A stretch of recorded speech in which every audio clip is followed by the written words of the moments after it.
I'm Hikari Yokoyama. Hi, I'm Nicholas Kirkwood, and welcome to my studio in Soho. Oh, why thank you. So I remember when I first came to London and you had just done the Keith Haring collaboration, which is amazing. How did that collaboration come about? I watched this documentary on Keith Haring called The Universe of Keith Haring. I was so impressed by just how prolific he was, and just, you know, everything from sort of small pieces to like whole sides of buildings.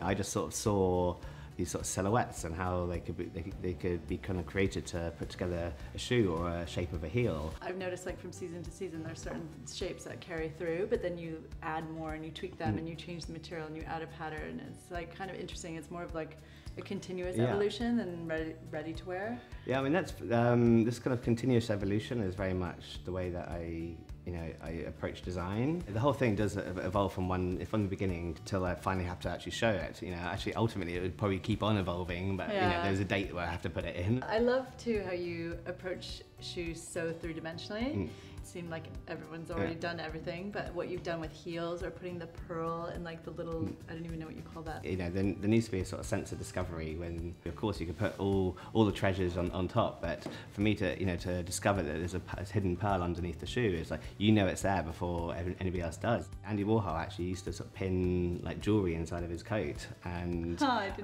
you know, he would know it was there, but nobody else would know it was there. And it's fun though. It's like a sense of discovery. It's playful. I think it can just change your kind of your attitude.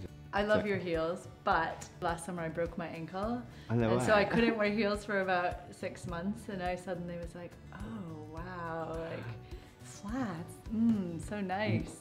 So I'm so happy that you've done this mule. Even though this shoe is quite a classic shape and it's like, you know, we've seen a slide before, but I just love that this heel has this kind of faceted prism shape. There was a period where I just did probably about 7 years only doing flats or high heels, and then, you know, discovered there's really this whole world in between, and I think women started to really appreciate flats, and now they started to become more and more options, and essentially that's how the Beya mule got born.